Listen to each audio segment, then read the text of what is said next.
নমস্কার। ভারতের সংবিধান এই বিশেষ আলোচনায় আপনাদের সকলকে স্বাগত। ভারতবর্ষ গোটা পৃথিবীর মধ্যে সর্ববৃহৎ গণতান্ত্রিক রাষ্ট্র, আর এই ভারতবর্ষের ঐতিহ্য সংস্কৃতি বহন করে তার সংবিধান, যে সংবিধান পৃথিবীর সর্ববৃহৎ লিখিত সংবিধান। দেশ স্বাধীন হবার অনেক আগে থেকেই এই সংবিধানের পরিকল্পনা চলছিল। এই সংবিধান প্রায় 2 বছরেরও বেশি সময় ধরে লেখা হয়েছে। এ নিয়ে আমাদের আজকের বিশেষ আলোচনায় আমাদের সঙ্গে রয়েছেন বিশেষ অতিথি অধ্যাপক ডক্টর নিত্যানন্দ দাস। স্বাগত আপনাকে আমাদের আজকের বিশেষ আলোচনায়। প্রথমে যে বিষয়টা জানতে চাইবো, যে আমরা যদি বলি ভারতের সংবিধান, যেটা আমরা বলছি ভারতীয় হিসেবে আমরা গর্বিত আমাদের এই সংবিধান নিয়ে, আমাদের সংবিধান থেকে ঠিক কি পেয়েছি বা ঠিক কি পাচ্ছি আমরা, এই বিষয়টা যদি প্রথমে আলোকপাত করি। প্রথমে যেটা বলতে হবে যে একটা দেশের সংবিধান হচ্ছে সেই দেশের রাজনৈতিক, সামাজিক এবং অর্থনৈতিক ব্যবস্থার সম্পর্কে জানার সবচেয়ে গুরুত্বপূর্ণ দলিল হচ্ছে পৃথিবীর যে কোনো দেশের সংবিধান। এবং আমাদের ভারতবর্ষের সংবিধানের মধ্যে যা যা বিষয়গুলো আছে সেটা মূলত আমাদের দেশের রাজনৈতিক, সামাজিক এবং অর্থনৈতিক যে বিভিন্ন বিষয়, যেগুলো দীর্ঘকাল ধরে আমাদের ভারতীয় জনগণের আশা এবং আকাঙ্ক্ষা ছিল, এবং স্বাধীনতা আন্দোলনের সময়ে যে বিষয়গুলো আমাদের ভারতের জনগণের জন্যে তাদের দাবি ছিল, এবং স্বাধীনতার পরে যখন বা স্বাধীনতার সমকালীন যে আন্দোলন চলছিল, যখন গণপরিষদ তৈরি হলো, তখন সেই বিষয়গুলোকে মাথায় রেখেই আমাদের স্বাধীন ভারতবর্ষের জনগণের রাজনৈতিক, অর্থনৈতিক এবং সামাজিক আশা আকাঙ্ক্ষা পূরণের জন্য এই দেশের সংবিধান তৈরি করা হয়েছিল। এবং তার মধ্যে আমাদের দেশের যে জনগণের যে ভাবনা চিন্তা, তারই বহিঃপ্রকাশ ঘটেছে।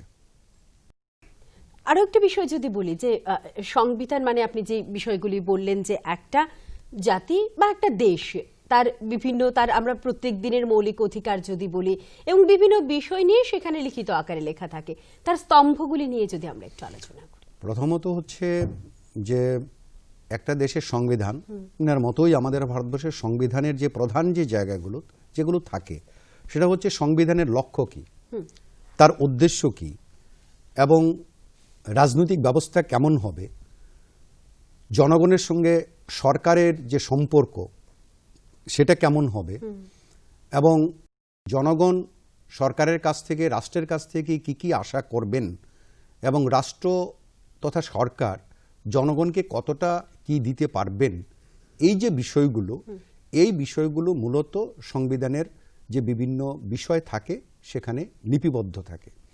এখন আমরা যখন ভারতবর্ষের সংবিধান নিয়ে কথা বলবো, তখন সেখানে তার 3টে দিক আছে। প্রথম কথা হচ্ছে তার রাজনৈতিক যে বিষয়গুলো। রাজনৈতিক বিষয়গুলোর মধ্যে মূলত যেটা আছে সেটা হচ্ছে যে আমাদের দেশটা কী ধরনের রাজনৈতিক ব্যবস্থা গ্রহণ করবে, এবং আমাদের দেশের সংবিধানের প্রস্তাবনায় খুব সংক্ষিপ্তভাবে আমাদের দেশের সংবিধানের রাজনৈতিক ব্যবস্থা, আমাদের দেশের রাজনৈতিক ব্যবস্থা সম্পর্কে সেটা স্পষ্ট উল্লেখ আছে। সেখানে বলছে ভারতবর্ষ হবে সাধারণতন্ত্র, অর্থাৎ এখানে রাজতন্ত্র থাকবে না, গণতন্ত্র থাকবে, মানুষের মৌলিক অধিকার থাকবে, ভোটাধিকার থাকবে। তারপরে বলা হচ্ছে যে আমাদের দেশের নাগরিকদের মানে রাষ্ট্রের যে লক্ষ্য, সেই লক্ষ্য কি হবে।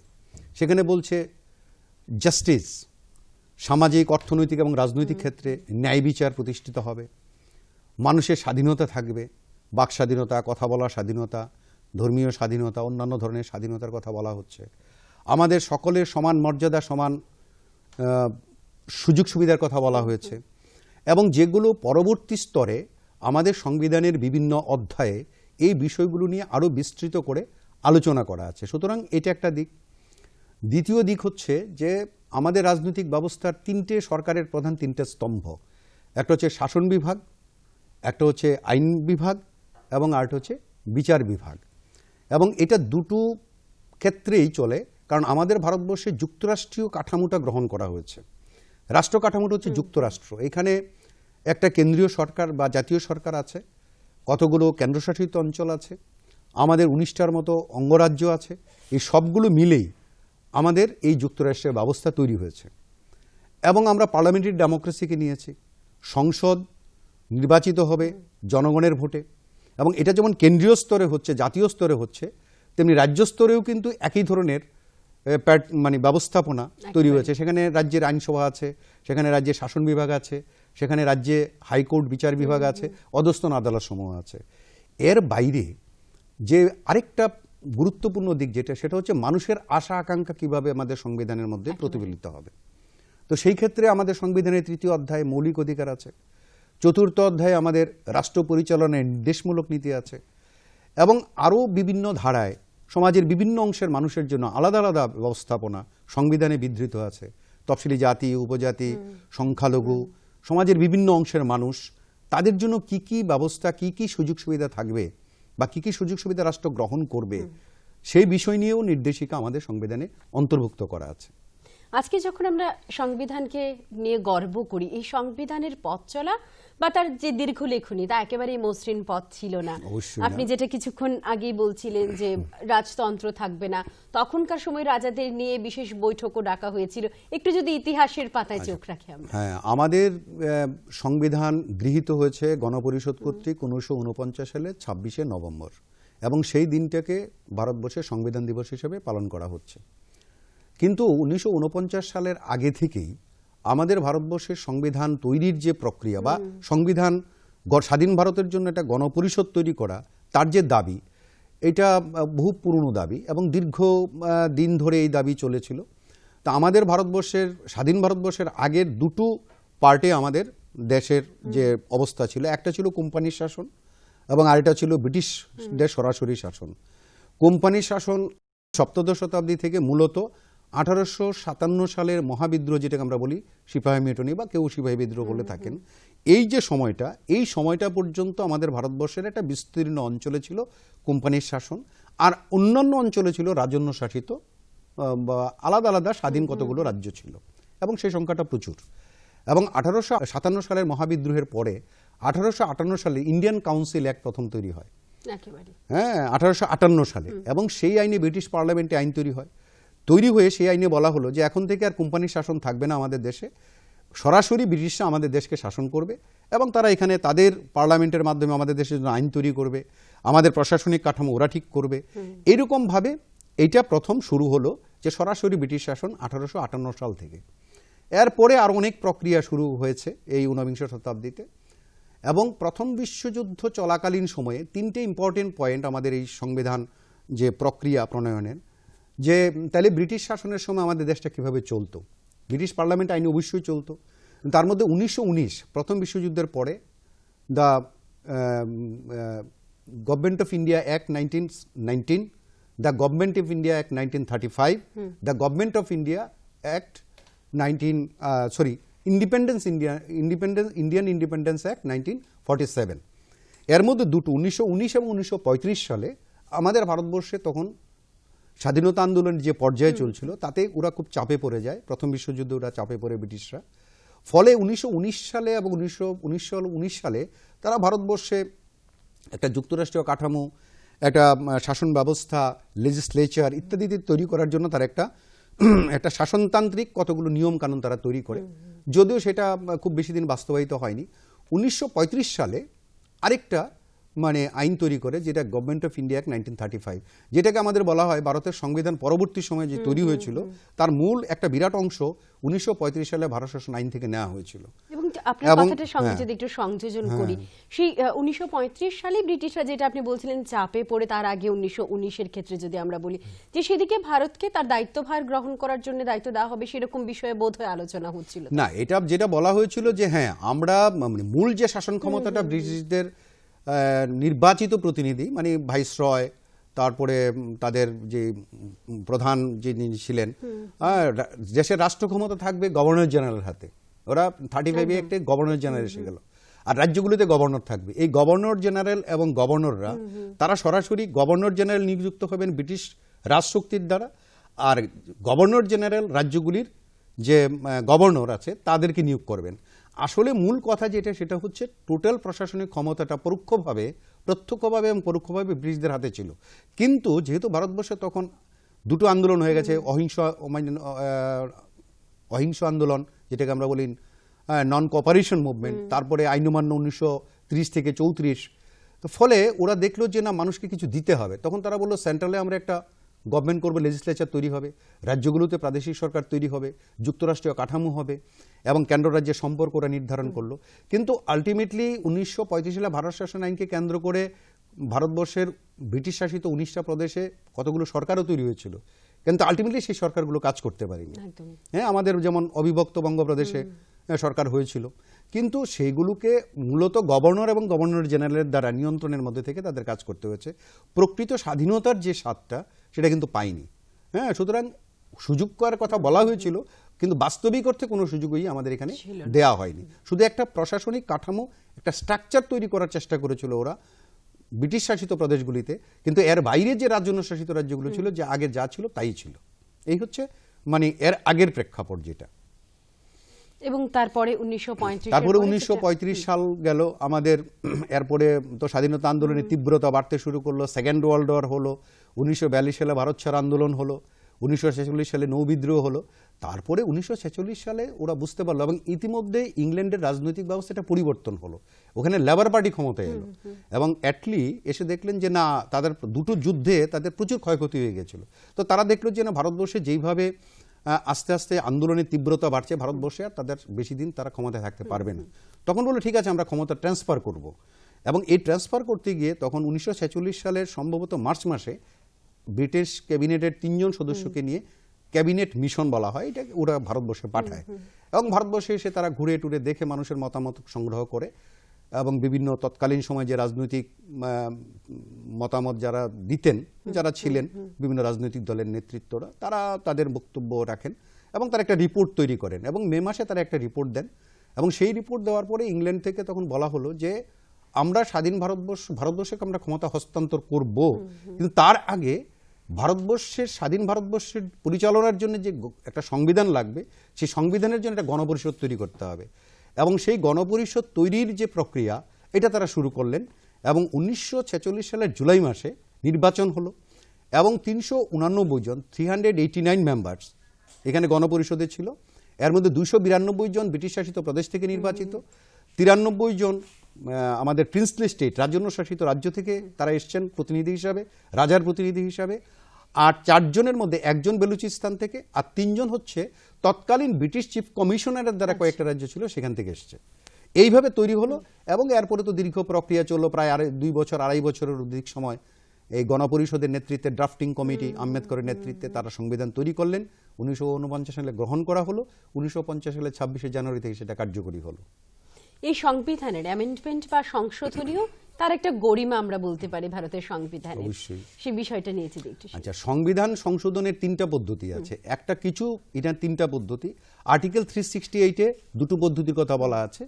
যে একটা হচ্ছে যে ভারতবর্ষের যে মূল যে স্ট্রাকচার, আমাদের যে যুক্তরাষ্ট্রীয় যে কাঠামো, এবং আরও কিছু গুরুত্বপূর্ণ বিষয় আছে, বলছে এগুলো যদি সংশোধন করতে হয় তাহলে পার্লামেন্টের উভয় কক্ষের 2/3 বেশি অনুমোদন লাগবে, তারপরেই সেটা করা যাবে। আর কিছু অংশ আছে সাধারণ আইন প্রণয়নের পদ্ধতিতে করা যাবে।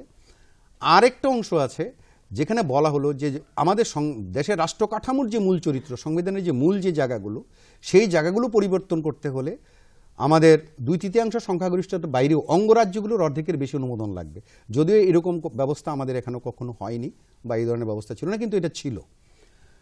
এইভাবে সংবিধান সংশোধন হয়। এবং স্বাধীনতার পরে এখনো পর্যন্ত 100-এরও অধিক সময় আমাদের সংবিধান সময় এবং পরিস্থিতির প্রয়োজনে এগুলো পরিবর্তিত হয়েছে, পরিবর্ধিত হয়েছে। অনেক ধারা, নতুন ধারা যুক্ত হয়েছে, পুরনো কিছু ধারা বাতিল হয়েছে। হ্যাঁ, সময়ের প্রয়োজনে, মানুষের প্রয়োজনে নানাবিধভাবে এই সংবিধান সংযোজন এবং দুইজন হয়েছে। ফলে এটা বর্তমানে আরও একটু বৃহদাকৃতি ধারণ করেছে। এই হচ্ছে সংবিধান সংশোধন সম্পর্কে মোটামুটিভাবে একটা সাধারণ যে বিষয়, সেটা আমি রাখলাম। এই অ্যামেন্ডমেন্ট বা সংশোধন বিষয়টা যখন আপনার কাছ থেকে শুনছিলাম, তখনই মনে হচ্ছে যে নাগরিকত্ব সংশোধনী আইন, যে বিষয়টা নিয়ে গোটা রাজ্যেই আমরা যদি বলি, বা গোটা দেশে, বিশেষ করে উত্তর পূর্বাঞ্চলে ইতিমধ্যে একটা আলোচনার সৃষ্টি হয়েছে, সেই বিষয়টা নিয়ে যদি একটু শুনি। আচ্ছা, আমাদের ভারতবর্ষের সংবিধানের একদম প্রথম দিকে, একদম যেটা আমরা বলবো আর্টিকেল 6 to 11 সম্ভবত, আমি যদি ভুল না করে থাকি, ওই যে জায়গাটাতে সেখানে আমাদের ভারতবর্ষের নাগরিকত্ব সম্পর্কে বলা আছে। খুব ইম্পর্টেন্ট পার্ট, কারণ আমাদের প্রথম দিকে 1 থেকে 5-এ বলা হলো যে কেন্দ্রীয় এবং রাজ্য, ইউনিয়ন টেরিটরি, স্টেটগুলো কীরকমভাবে হবে তার স্ট্রাকচার নিয়ে কথা বলা হলো। তারপরে যেটা আসলো, who are the citizen of India, ভারতবর্ষের নাগরিক কারা হবে, কারণ তখন তো দেশ সদ্য স্বাধীন হয়েছে। তখন সেখানে কতগুলো প্রভিশন রাখা হলো যে কিভাবে হবে। এখানে অনেকগুলো পদ্ধতির কথা বলা আছে কনস্টিটিউশনে, যে আমরা ভারতবর্ষে এই সময়ের আগে যারা ভারতবর্ষের জন্মগ্রহণ করেছে তাদের পিতা মাতা, প্রপিতামহ, প্রমাতামহ, তারা বাই ভার্চু এইভাবে তারা ভারতবর্ষের নাগরিক হবে। এরপরে বলা হলো যারা জন্ম হবে ভারতবর্ষের কোনো ভূখণ্ডে তারা ভারতীয় নাগরিকত্ব হবে বাই বার্থ, বা জন্মসূত্রে। তারপরে বলা হলো যে যদি ভারতবর্ষের কোনো অংশ যদি ভারতবর্ষে যুক্ত হয়, যেমন আমাদের পরবর্তী সময় সিকিম যুক্ত হয়েছে, আমাদের গোয়া যুক্ত হয়েছে, এগুলো আমাদের পরে যুক্ত হয়েছে স্বাধীনতার পরে, আন্দামান যুক্ত হয়েছে, এরকম আছে না বিভিন্ন জায়গা যেগুলো ভারতের সঙ্গে অন্তর্ভুক্ত, যেমন ত্রিপুরা স্বাধীনতার অনেক পরে যুক্ত হয়েছে, কাশ্মীর স্বাধীনতার পরে যুক্ত হয়েছে। তো ওই অঞ্চলের যারা নাগরিক তারা ওই পদ্ধতিতে তারা ভারতবর্ষের অন্তর্ভুক্ত হয়ে তারা ভারতের নাগরিকত্ব লাভ করেছে। আরো কতগুলো প্রভিশন, বাই রেজিস্ট্রেশন, যে ভারত সরকারের কাছে আবেদন করবে নির্দিষ্ট সময় থাকার পরে, বাই রেজিস্ট্রেশন তারা ভারতের নাগরিক হবে। অন্য দেশে ছিল হয়তো, তারা এসছে দীর্ঘকাল এখানে থেকেছে, নির্দিষ্ট সময় থাকলে পরে সাংবিধানিক পদ্ধতিতে তার সেই সময় অতিক্রম করলে সে নাগরিক হবে। আরেকটা পদ্ধতিতে আরেকটা বলা হলো যে এই তো আমরা বলা হলো, কিন্তু লাস্টে একটা প্রভিশন বলা হলো যে আমরা তো এই স্বল্প পরিসরে এইটা নিয়ে এত পরবর্তী সময়ে ভারতবর্ষের পার্লামেন্ট আইন প্রণয়ন করে নাগরিকত্ব আইনকে তারা আরো বেশি বিস্তৃত করবেন, বা পরবর্তী সময়ে নাগরিকত্ব কারা পাবেন না ইত্যাদি এই বিষয়গুলো ভারতবর্ষের পার্লামেন্ট আইন তৈরি করে ঠিক করবে। এবং ভারতবর্ষের প্রথম নাগরিকত্ব আইন পার্লামেন্ট তৈরি করে 1955 সালে, the citizenship act of India 1955। এরপরে প্রয়োজনে জনপ্রতিনিধিত্ব আইন ইত্যাদি ইত্যাদির সঙ্গে আমাদের নাগরিকত্ব আইনেরও বিভিন্ন সময় সংশোধন হয়েছে, পরবর্তী সময়ে একাধিকবার সংশোধিত হয়েছে, এবং সেটা প্রয়োজনের জন্যই হয়েছে যে আমাদের ভারতবর্ষের নাগরিকত্ব যে ব্যবস্থাপনাটা এটা পৃথিবীর সব দেশেই হয়, আমাদের দেশেও বিভিন্ন সময় হয়েছে প্রয়োজনে, এবং সেটা পার্লামেন্ট করতে পারে। এবং আরো একটা বিষয় নিয়ে যদি আলোচনা করি, আজকের দিনে দাঁড়িয়ে 2019-এর আমরা যদি কনস্টিটিউশন ডে সবে মাত্র গেল, সেটা নিয়ে যদি আমরা দেখি যে কেন্দ্রীয় সরকারের তরফ থেকে সাধারণ মানুষকে আরো বেশি তার অধিকার সম্পর্কে জাগ্রত হতে আমরা দেখেছি। স্কুল স্তর থেকে এখন বিভিন্ন ছাত্রছাত্রীরাও তাদের অধিকার নিয়ে বা আমার কনস্টিটিউশনটা, আমার সংবিধানে কি রয়েছে আমার জন্য, সেই বিষয়টা নিয়ে অনেকটাই সচেতন এবং তার জন্য কাজ করেও চলেছে। সদ্য সংবিধান দিবসও আমরা দেখেছি। এর ইতিবাচকটা দিকটা নিয়ে যদি প্রথম কথা হচ্ছে যে এখন তো যেটা বলা হচ্ছে এটা তো অবশ্যই, কারণ আমাদের দেশের যেটা কোনো একটা দেশের, আমাদের দেশের না, কোনো একটা দেশের যে রাজনৈতিক সামাজিক অর্থনৈতিক জীবনের মৌল যে গ্রন্থ, ফান্ডামেন্টাল যে জায়গাটা, সেটা হচ্ছে দেশের সংবিধান। সরকার, জনগণ যারা আছেন, সরকারি বেসরকারি সবাইকে এর মধ্যে থেকে কাজ করতে হয়। কিন্তু এটা ঘটনা, এটা বাস্তবতা যে আমরা সংবিধান সম্পর্কে আমাদের দেশের নাগরিকরা ততটা সব অংশের মানুষের কাছে তখন পৌঁছানো যায়নি। যে কারণে বিগত দিনেও যেটা হয়েছে যে প্রত্যেকটা সরকারি অফিসে অন্ততপক্ষে সংবিধান না হোক, আমাদের সংবিধানের যে প্রস্তাবনা যেটা আছে সেটা সমস্ত সরকারি অফিসে থাকবে। এবং বলা হচ্ছে যে ছেলেমেয়েরা যখন পড়াশোনা করবে তার যে বই থাকবে, পাঠ্য বই থাকবে, প্রত্যেকটা বইয়ের একদম শুরুতেই সেই প্রস্তাবনাটা দেয়া আছে। এবং বেশি ভিতরে না গেলেও আমাদের সংবিধানের প্রস্তাবনায় যা বলা আছে এইটুকু যদি আমাদের জানা থাকে, তাহলে আমরা এই বিষয়টা অবশ্যই, আমরা যখন একটা দেশের নাগরিক হিসাবে আমাদের দেশের সংবিধানে কি আছে, আমরা কতটা অধিকার আমরা পেতে পারি, সরকারের কাছে আমরা কি কি সুযোগ পেতে পারি, এগুলো যদি আমাদের ধারণা না থাকে তাহলে পরে তো আমরা সেটা চাইতে পারবো না। তার সঙ্গে যেটা যুক্ত হয়েছে নাগরিক কর্তব্য, অর্থাৎ আমি সব সরকারের কাছ থেকে নেব কিন্তু আমি কোনো দায়িত্ব পালন করব না, রাষ্ট্রের প্রতি আমার কোনো কর্তব্য থাকবে না, সেটাও তো হয় না। এই দুটো কথাই কিন্তু সংবিধানে আছে। অধিকার যেমন আমি চাইব, এবং রাষ্ট্রের তার বিনিময়ে আমি সরকারের প্রতি, দেশের প্রতি, রাষ্ট্রের প্রতি আমার কি কর্তব্য থাকবে সেটাও কিন্তু উল্লেখ আছে। সুতরাং এই যে প্রিভিলেজ, যেটা আমরা সুযোগ সুবিধা বলছি, এবং আমাদের কর্তব্য, এই দুটো জিনিসকে সম্পৃক্ত জানার জন্যই কিন্তু সংবিধানটা আমাদের কম বেশি জানা দরকার। অন্তত এইটুকু না হোক, অন্তত আমাদের এইটুকু জানা দরকার যে আমাদের এই দেশের লক্ষ্য কি, এবং একজন নাগরিক হিসাবে আমাদের, সেই রাষ্ট্রের নাগরিক হিসেবে আমাদের কি কি করা উচিত, কি কি করা উচিত না, এই বিষয়গুলো সম্পর্কে তো ধারণা আমাদের থাকা উচিত। এবং সেটার জন্য বিভিন্ন লেভেলে, বিভিন্ন স্তরে কিন্তু প্রক্রিয়া চলছে। আমাদের পাঠ্যসূচিতে এখন যারা নিচের ক্লাসে পড়েন, ইভেন লোয়ার প্রাইমারি যেখানে আছে 4, 5, সেখানে আমাদের যে পৌর বিজ্ঞান পড়ানো হয়, সেখানে এগুলো সম্পর্কে ধারণা আছে। তার পরবর্তী স্টেজে আছে কলেজ বিশ্ববিদ্যালয় স্তরেও কম বেশি পড়ানো হয়, এবং এখন তো এগুলো ম্যান্ডেটরি করা হয়েছে যে এই জিনিসগুলো পড়ানো হবে। তার পাশাপাশি আমাদের ভারতীয় ঐতিহ্য, সংস্কৃতি ইত্যাদি ইত্যাদি এই যে বিষয়গুলো, পাঠ্যক্রমকে সেইভাবে সংশোধিত করা হচ্ছে এবং সেইভাবে নতুনভাবে এই বিষয়গুলোকে অন্তর্ভুক্ত করা হচ্ছে, তার মধ্যে যাতে এই বিষয়গুলো সঞ্চারিত হয়, আমাদের দেশের ইতিহাস, ঐতিহ্য, আমাদের কর্তব্য, আমাদের দায়িত্ববোধ এবং আমাদের দেশের সংবিধানের প্রতি যে মানুষের শ্রদ্ধা এবং বিশ্বাস, এটা যাতে তৈরি হয়, তার জন্য শিক্ষাক্ষেত্রে থেকে শুরু করে সর্বক্ষেত্রেই একটা প্রচেষ্টা অব্যাহত আছে।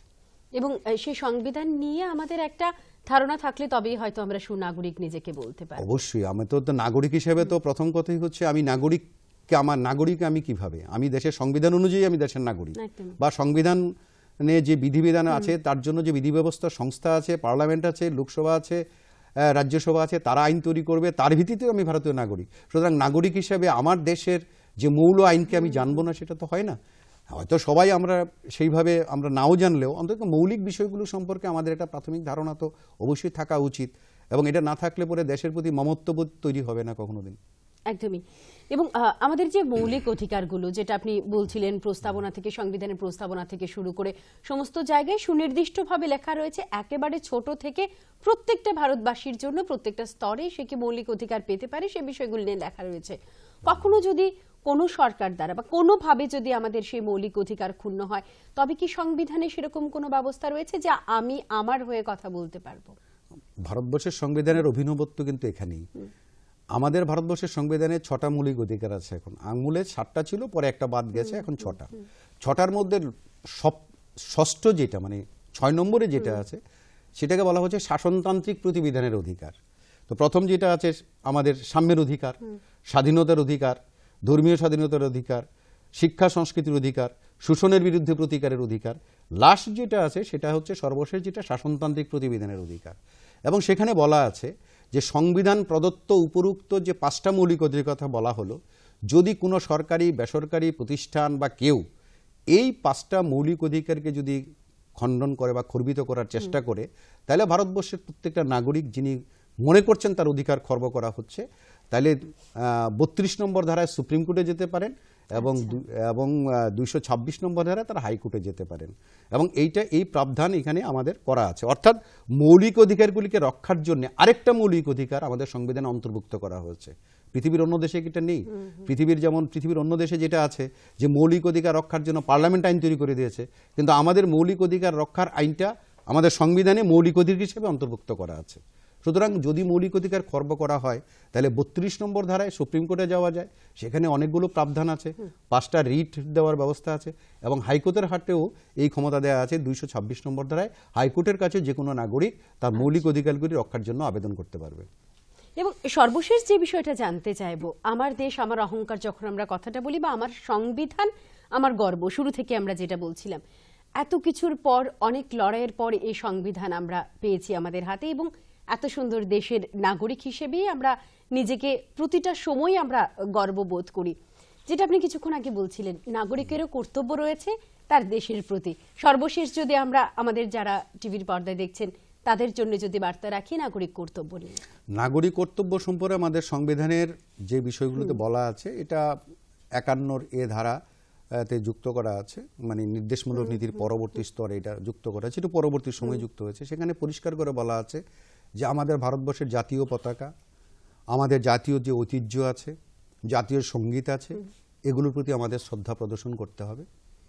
আমাদের দেশের যে নিয়মিত কর প্রদান করা যারা কর দেন, রাষ্ট্রীয় যে নিয়ম কানুন, আইন শৃঙ্খলা যেগুলো আছে, রাষ্ট্রপ্রণীত নিয়ম কানুনকে শ্রদ্ধা করা, মেনে চলা, এবং রাষ্ট্রীয় যে আমাদের যে সম্পদ আছে সেগুলোকে রক্ষা করা, প্রয়োজনে দেশ সেবায় নিজেকে আত্মনিয়োগ করা, এই ধরনের 10টা মৌলিক কর্তব্য আমাদের অন্তর্ভুক্ত করা আছে। এর সঙ্গে নতুনভাবে যেটা যুক্ত করা হয়েছে সেটা হচ্ছে শিক্ষা গ্রহণ করা। কারণ আমাদের দেশে শিক্ষার অধিকার, যেটা শিক্ষা সংস্কৃতিটা ছিল মূলত আমাদের সমাজের যারা সংখ্যালঘু অংশের মানুষ ভাষাগতভাবে তাদের জন্য ছিল, কিন্তু 1905 সালে আমাদের যে রাইট টু এডুকেশন অ্যাক্ট তৈরি হয়, এবং যেটা এখন সারা দেশে চলছে, এবং সেইখানে এটা যখন সংবিধান সংশোধন হওয়ার পরে যখন এটা অন্তর্ভুক্ত করা হলো, তখন বলা হলো যে না, শিক্ষা গ্রহণ করাটা মৌলিক কর্তব্য। কারণ আমাদের দেশ একটা সময়ে, এখন অবশ্য অনেকটাই পরিবর্তন হয়েছে, যে নিরক্ষরতার দিক থেকে পৃথিবীর প্রথম সারি দেশগুলির মধ্যে ছিল যারা নিরক্ষর দেশ হিসাবে। কিন্তু রাইট টু এডুকেশন অ্যাক্ট তৈরি হওয়ার পরে যে ব্যবস্থাপনাগুলো গ্রহণ করা হয়েছে, সর্বশিক্ষা থেকে আরম্ভ করে রাষ্ট্রীয় মাধ্যমিক শিক্ষা মিশন ইত্যাদি ইত্যাদি যা আছে, উচ্চতর শিক্ষা মিশন, এগুলোর মধ্য দিয়ে বিশেষ করে লিটারেসি মিশন যেটা বলা হয়, যে সর্বশিক্ষা মিশন, তার ফলে কিন্তু আমরা লিটারেসি রেট অনেকটাই বেড়েছে গোটা দেশে। এবং ফলে আমাদের মা বাবা থেকে আরম্ভ করে অভিভাবকদের প্রত্যেকের দায়িত্ব হচ্ছে, কর্তব্য হচ্ছে ছেলে মেয়েদের স্কুলে পাঠানো, যাতে কেউ স্কুলের বাইরে যাতে না থাকে। বিনামূল্যে সমস্ত ব্যবস্থা, বই থেকে আরম্ভ করে সব ব্যবস্থা করা আছে। সুতরাং এটা একটা গুরুত্বপূর্ণ কর্তব্য আমাদের এখানে যুক্ত হয়েছে। ফলে এখন 11টা হলো। আর আমরা তো সত্যি কথা কি, আমরা সব রাষ্ট্রের কাছে চাই, সরকারের কাছে চাই, কিন্তু রাষ্ট্র সরকার দেশের প্রতি যে আমাদের নাগরিকদেরও কতগুলো দায়িত্ব কর্তব্য বোধ আছে, এটা তো অবশ্যই থাকা উচিত। এবং আমরা সেটা সবসময়ই আমরা চেষ্টা করি যাতে সবাই যেটা মেনে চলেন। কারণ রাষ্ট্র মানে তো কোনো আলাদা কিছু না, রাষ্ট্র সরকার মানে জনগণকে নিয়েই। সুতরাং সরকার জনগণের দ্বারা তৈরি, জনগণের জন্য সরকার কাজ করছেন। সুতরাং জনগণের দায়িত্ব হচ্ছে রাষ্ট্র সরকার দেশের সম্পদ এবং নিয়ম শৃঙ্খলা রক্ষা করে আমরা যদি ঠিকভাবে রাষ্ট্রের প্রতি দায়িত্ব কর্তব্য যদি আমরা পালন করতে পারি, দেশের প্রতি কর্তব্য পালন করতে পারি, তাহলে দেশ অবশ্যই সুন্দরভাবে চলবে। এটাই সংবিধানের বার্তা। একদমই। এবং এই বিশেষ আলোচনার জন্য আপনাকে অসংখ্য ধন্যবাদ। আমি এবং আমাদের যারা দেখছেন এই বিশেষ আলোচনা, নিঃসন্দেহে আপনার এই কথার মধ্য দিয়ে আমরা আরো সমৃদ্ধ হয়েছি। আরো একবার ধন্যবাদ আপনাকে। নমস্কার সবাই। ভারতের সংবিধান একটি বিশেষ আলোচনা। আমাদের এই বিশেষ আলোচনা এই মুহূর্তে এ পর্যন্তই। আসুন, আমাদের যে গর্ব, আমাদের যে ঐতিহ্য, আমাদের সংবিধান, তাকে আমরা সকলে মিলে রক্ষা করি। এবং যে বিষয়টা নিয়ে আমরা কথা বলছিলাম, আমাদেরও যে কর্তব্য রয়েছে আমাদের দেশের প্রতি, সে কর্তব্য আমরা সকলে মিলেই পালন করি। তবেই হয়তো ভারত আবারও জগৎ সভায় শ্রেষ্ঠ আসন লবে। নমস্কার।